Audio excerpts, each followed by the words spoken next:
Hi everyone, welcome to another edition of Coffee Break. It's Steve Barrett here, the editorial director of PR Week, bringing you another show. And we're back at home this week, but in the office 3 days a week. So we're getting back slowly but surely. We've got a great guest today. We've got Noemi Lujan Perez, who's president and CEO of Eco-Diversity Media. So Noemi, welcome to the show. You're calling in from Los Angeles, I think, where it's a lot nicer and sunnier than it is in New York at the moment. I am, Steve. Thank you for having me. Feliz Mes de Herencia Latina.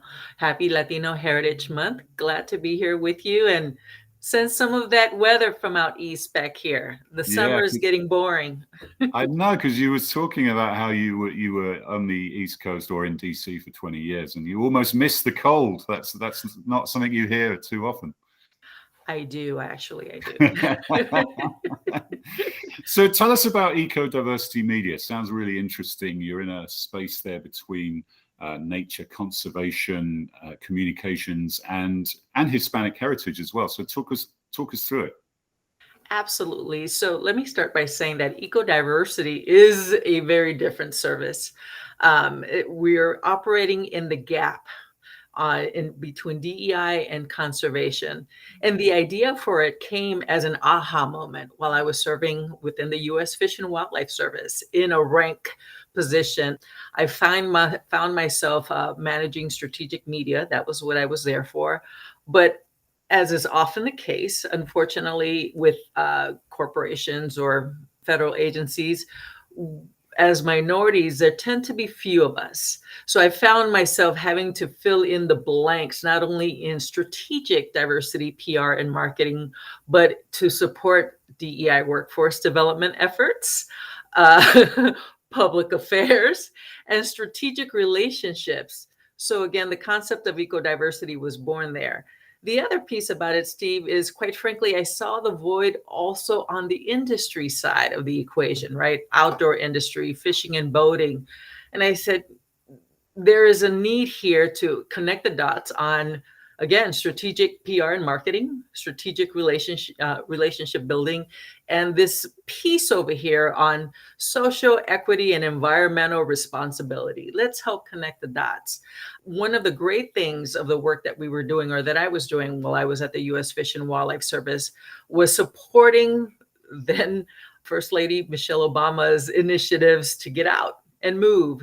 She was very much connected. Yeah, that's right. Remember, let's move, right? Yes, let's move. Yeah. Thank you. In getting communities out into the world to just physically exercise.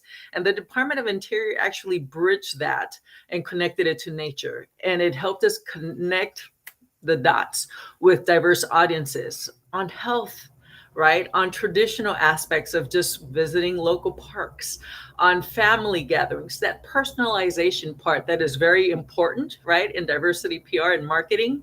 And again, those aha moments. So outside of the U.S. Fish and Wildlife Service, Eco-Diversity was born. And it's a very interesting model that we, in essence, introduced to corporations and brands, right? Again, we talk about the social equity and environmental responsibility part, the SEER, as it is called, with DEI. Let's connect the dots. Let's help you, whether it's Apple Corporation or another brand, right? Drive your impact messaging, your impact DEI initiatives while helping Mother Nature. Helping develop diverse stakeholders, if you will, diverse consumers understand what their service and product is, and while helping them become connected to nature and becoming environmental stewards. I'll share something else, Steve. Over the last few years, 2-3 years, there's been a great deal of movement around social justice, right? Black Lives Matter has really motivated many corporations to become more visible. Become more involved on social justice issues, at least on the corporate side, on social impact side. We've also seen a great deal of movement, right? Communities becoming more involved, more vested on monuments. As how can I say this diplomatically? Replace some of those traditional monuments and having them replaced with other monuments that are more representative of the wider tapestry of U.S. history. Yeah, it was interesting you say that because I was in Union Square in New York at the weekend, and there were those three new statues there: one of George Floyd, and Breonna Taylor, and John Lewis, and of course, literally the next day, one of them was vandalized, which was.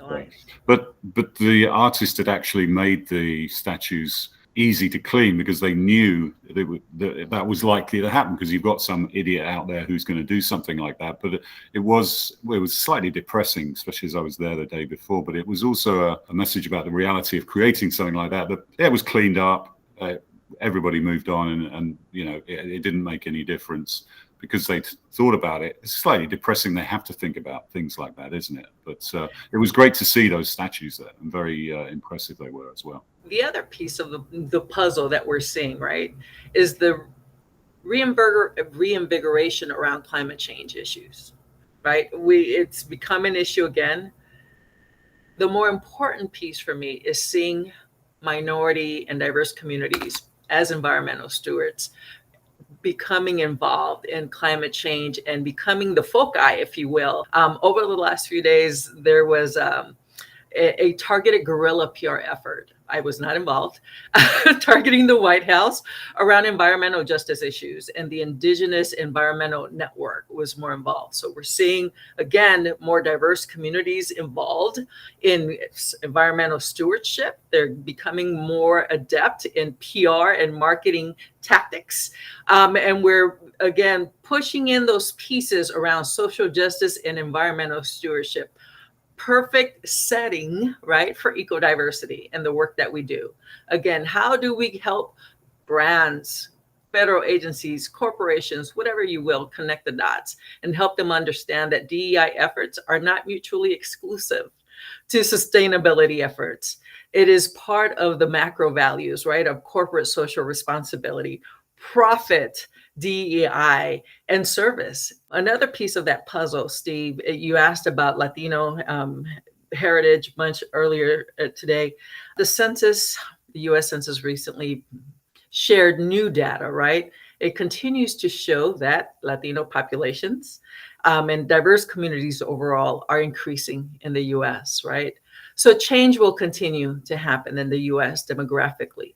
So it is of interest for profit and for sustainability, for corporations, for brands to adapt, right? And see strategic diversity PR and marketing as part of a sustained effort within their programs. Yeah, so it's not just the right thing to do, it's good business as well, right? Absolutely. So it's a win-win, yeah?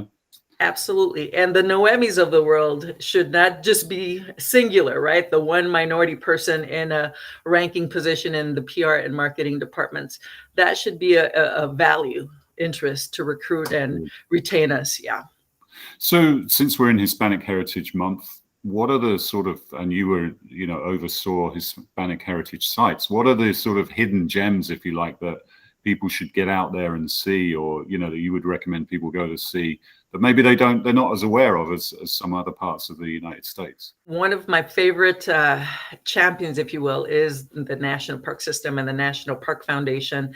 They are the stewards of the nation's U.S. history. Those units and monuments, we were speaking about monuments, that commemorate U.S. history. There is a cultural resource component within the National Park Service that's specifically dedicated to African American, LGBTQ, Asian American, and yes, Latino heritage. The most sustained effort has been around African American history. There are those gems, though, that are specific to Latino heritage. The southwestern part of the United States, very key in Latino history, but some of the gems exist in St. Augustine, Florida. Some of the oldest Spanish colonial sites exist there. And they are also, beyond being architectural treasures, they are also the sites that connect flora, delicate flora and fauna to our nation, and happen to be sites where the first, if you will, Latinos, Spanish and indigenous mergers have happened. Look at the National Park Service, the National Park Foundation for more insight into those sites, not only Latino heritage, right, but African American as well. Absolutely, and I think that now that we're struggling to travel internationally as much as we used to, there are so many things to see in the States, aren't there, that we forget about them. And it's interesting when you have these debates about the budget and getting sign off, because the last time the government shut down, one of the side effects was the national parks were not serviced, and people suddenly realized how much work that was needed to maintain them, even just emptying the bins, the trash and stuff like that, and very quickly became unsustainable, didn't they? So people suddenly realized the value again of those important parts of the States, and just what an amazing country it is as well, and lots of different places to visit. So it's a really interesting space you're in, and niche space, isn't it? But really important. Is there something you've done that you're particularly proud of that really sort of illustrates it all in action, all the different elements, so that you can tell us about? There are several pieces or several things that I've done in the past. One of the most exciting is the continuing work around wildlife refuges. So besides the National Park Service system, there is a wildlife refuge system. There are sustained relationships that touch public affairs, right? Getting more diverse audiences involved in the public affairs side of the piece, government relations, becoming advocates.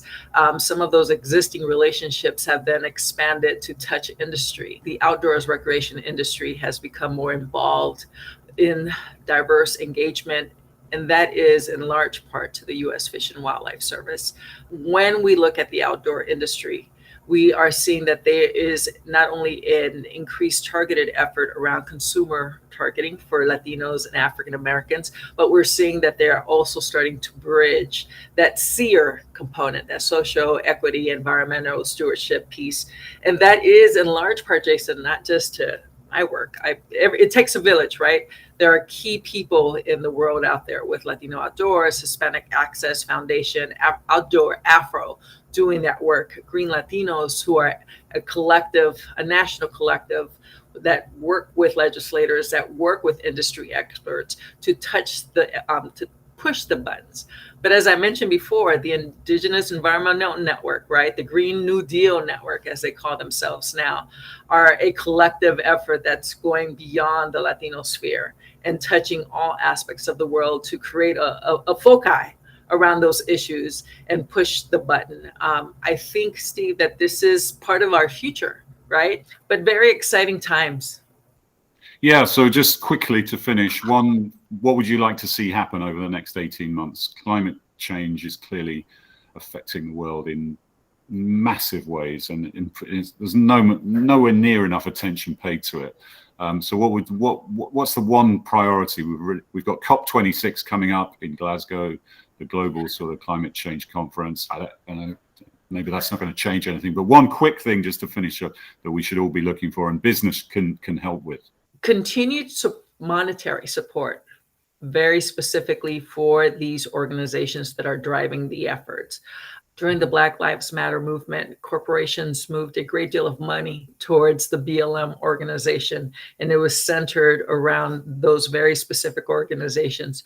I would like to see, especially within the next 18 months, more targeted investment in the overall environmental network that is operated and driven right now by diverse communities, diverse leaders. So whereas the traditional model of environmental stewardship has been more of a traditional organizations that have led that effort, we are now seeing again that emergence of minority-led organizations. We'd like to see some of that money investment in those groups so that they can continue to grow and they can now step into that environmental leadership role. Well, sounds good, and keep up the good work. You're doing a great job, and it was really fascinating to find out more about this area, and that it needs to change. So great stuff. Good to chat to you, Noemi. Absolutely. And the last bit, Steve, no sé si entiendes el español, pero todo lo que hacemos también se hace para las comunidades latinas en español. El trabajo en los Estados Unidos no nomás es en inglés, es en español. Somos un país que es más bilingüe. Entre más crece la comunidad latina o hispana en los Estados Unidos, más crece la necesidad de hablar con nosotros en nuestro idioma. No es que las corporaciones hacen todo en inglés, no es suficiente. Necesitamos que se entreguen también en nuestro idioma, que lo hagan en inglés y en español. Well, I no habla español, so I couldn't come at that, but not much. I'll say yes. All right. Thank you, Noemi. Great to catch up with you. Thank you, Steve. Thank you so much.